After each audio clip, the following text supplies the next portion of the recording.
समिति पाली ऑनलाइन शिक्षण सत्र 2020-21 कक्षा षष्ठी विषय हिंदी में। आज की कक्षा में आप सभी भैया बहनों का हार्दिक स्वागत, अभिनंदन। आज हम झांसी की रानी कविता का तीसरा भाग पढ़ेंगे, जिसमें कवयित्री सुभद्रा कुमारी चौहान ने जो कविता लिखी थी, उस कविता के अंश चित्रा ने अर्जुन को पाया, शिव से मिली भवानी थी, बुंदेले हर बोलों के मुँह हमने सुनी कहानी थी, खूब लड़ी मर्दानी वह तो झांसी वाली रानी थी। हुआ सौभाग्य मुदित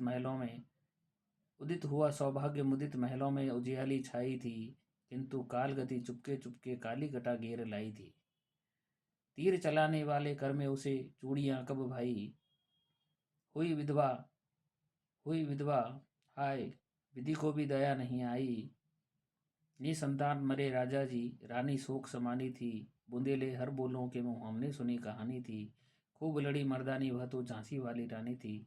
प्रस्तुत पंक्तियां हमारी हिंदी की पाठ्य पुस्तक वसंत के अध्याय 10 झांसी की रानी से ली गई है, जिसकी रचयिता कवयित्री श्रीमती सुभद्रा कुमारी चौहान है। यह कविता आपके कविता संग्रह मुकुल से ली गई है। यह एक वीर रस की कविता है, जिसमें उन्होंने झांसी की रानी लक्ष्मीबाई के जीवन चरित्र को अपने शब्दों में उतारने का प्रयास किया है। आगे इन पदों में सुभद्रा कुमारी जी बताती हैं कि लक्ष्मीबाई के विवाह और उनके झांसी में रानी बनकर आने की घटना का सुंदर वर्णन और भावपूर्ण वर्णन किया है। सुभद्रा जी बताती हैं कि रानी लक्ष्मीबाई तथा गंगाधर राव की उनकी जोड़ी इस प्रकार की थी जैसे अर्जुन और चित्रा तथा भगवान शिव और पार्वती का विवाह हुआ हो।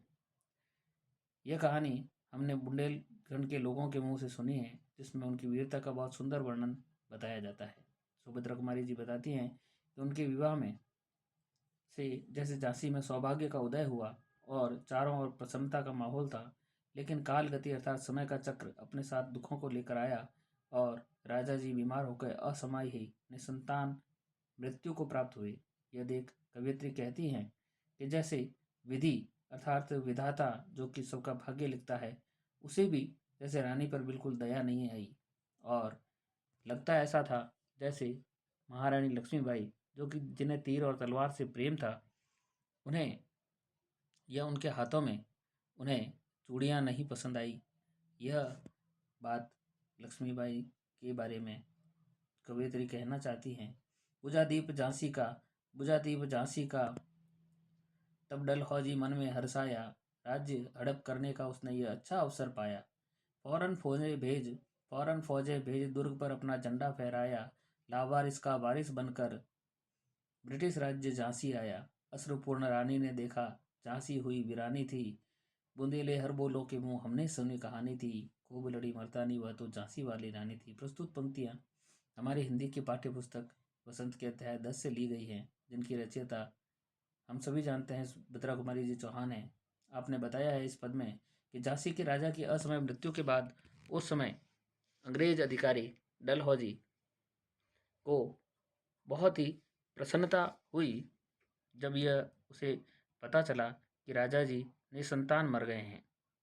ऐसे अवसर पर उसने राजा और झांसी को हड़पने के लिए उसे अच्छा अवसर मिला और उसने अपनी सेनाओं को भेजकर झांसी पर कब्जा जमा लिया और अपना झंडा फहरा दिया। दुख के उस अवसर पर रानी ने अश्रुपूर्ण नेत्रों से समूची झांसी की ओर देखा और वह देखकर बहुत दुखी हुई कि इस समूचे झांसी में उनके दुख को दूर करने वाला कोई नहीं था। आगे की पंक्तियों में हमारे इस पद में बताते हैं कि अंग्रेज लोग इस भारत में व्यापारी बनकर आए। बड़ी ही अनुनय विनय करके उन्होंने राजाओं, महाराजाओं और नवाबों से व्यापार करने के लिए भीख मांग कर और उनके राज्य में शरण मांगी, व्यापार करने की अनुमति मांगी और धीरे धीरे वह अंग्रेज उन सभी राजाओं, महाराजाओं और नवाबों के जिनकी की दया दया और सहायता प्राप्त करके और धीरे धीरे उन्हीं राजाओं और महाराजाओं की शासन को, उनके राज्यों को हड़प लिया उसने, उन पर अपना अधिकार जमा लिया और उसके बाद वह उन सभी राज्यों पर राज्य करने लगा। परंतु लक्ष्मीबाई, जो अन्य राजा और रानियों से विपरीत थी, उन्होंने ऐसी विषम परिस्थिति में भी महारानी की तरह, एक सफल महारानी की तरह झांसी को संभाला, जबकि वह जानती थी कि अंग्रेज अधिकारी किसी भी प्रकार की प्रार्थना या निवेदन को स्वीकार करने वाले नहीं हैं। तो ऐसे में उन्होंने उद्घोष कर दिया कि मैं अपनी झांसी नहीं दूंगी। राजधानी दिल्ली ली, लिया लखनऊ बातों बाद। इस प्रकार इस पंक्ति में, इस पद में आगे बताते हुए बताते हैं कि अंग्रेजों ने न केवल दिल्ली, चारों ओर के राज्य जितने थे, कई राज्यों को हड़प लिया और उन पर शासन करने लगे। दिल्ली, लखनऊ, बिठूर, नागपुर, उदयपुर, तंजौर, सतारा, कर्नाटक, सिंध प्रांत, बंगाल और मद्रास, ऐसा अर्थात ऐसा कोई भी क्षेत्र नहीं था जहां इन बेईमान अंग्रेजों ने अपना अधिकार नहीं जमाया हो। आगे कवियत्री अंग्रेजों की निर्लजता के बारे में बताते हुए कहती हैं कि कैसे उन लोगों ने सभी राजाओं और नवाबों की हत्या के बाद उनकी रानियों के उनके राज्य तो हड़पते ही थे, साथ ही साथ उनकी रानियों और बेगमों की इज्जत से भी खिलवाड़ करते थे। चाहे वे लखनऊ की बेगम हो या कलकत्ता और नागरपुर की रानियां, उनके कपड़े और जेवर तक छीन कर वे कलकत्ते के बाजार में नीलाम कर देते थे। और अब उनका कदम झांसी की ओर था। जय श्री राम। अभ्यास प्रश्न जो हम सबको करने हैं। पहला प्रश्न है, अंग्रेजों ने कौन कौन से राज्य हड़प लिए थे। दूसरा प्रश्न है, अंग्रेज भारत में किस प्रकार आए और उसके बाद उन्होंने क्या किया। झांसी की रानी का उद्घोष क्या था। चौथा प्रश्न, अंग्रेज राजाओं और नवाबों के साथ, उनकी रानियों के साथ, नवाबों और उनकी रानियों के साथ किस प्रकार का व्यवहार करते थे। और पांचवा और अंतिम प्रश्न है, रानी और बेगमों के कपड़े और जेवर कहाँ नीलाम किए जाते थे। धन्यवाद।